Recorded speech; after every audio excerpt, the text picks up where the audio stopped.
Jom tengok soalan ni. Soalan ini dari SPB 2024, kertas 2 soalan 6. So tajuk dia adalah fungsi trigonometri. A ni dia suruh kami terbitkan rumus ini. Okay. So sin 2x, so musuh kami pecahkan jadi x plus x lah. So dia sini nak kami guna rumus lah. So masuk sin x cos x tambah cos x sin x. So kamu nampak mereka sebenarnya adalah sama. So menjadi 2 sin x cos x b tu. Dia suruh kami selesaikan.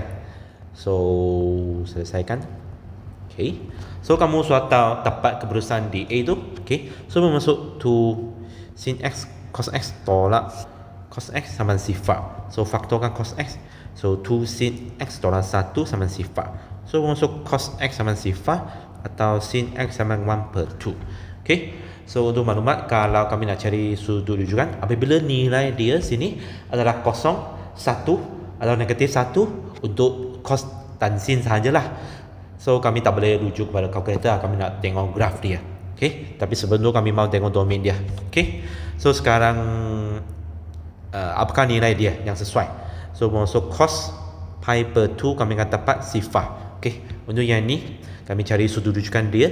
So masuk sin pi per 6 you get 1/2. So sekarang kami rearrange. So masuk x yang paling kecil adalah pi per 6 lagi pi per 2 lagi 5 pi per 6. Okey. C tu raja menunjukkan sebuah segitiga bersudut dekat ABC lah. Dia suruh kami ungkapkan tangent square bagi sudut ACB. Okey. Sebelum tu kami cari panjang BC dahulu. Okey. So BC sama dengan punca kuasa 2 bagi M square tolak square root 2 square. So maksud square root bagi M square tolak 2. Correct. Okay. So sekarang tangent dahulu lah, tak mahu square dulu lah. Tangent ACB sama dengan square root 2 per square root M square minus 2. Okay. So maksud tangent square bagi sudut ACB sama dengan benda ini square. Okay. So maksud kamu akan dapat 2 per M square minus 2. Okay, seterusnya dia minta kami cari sudut ACB jika M sama dengan 2. Okay.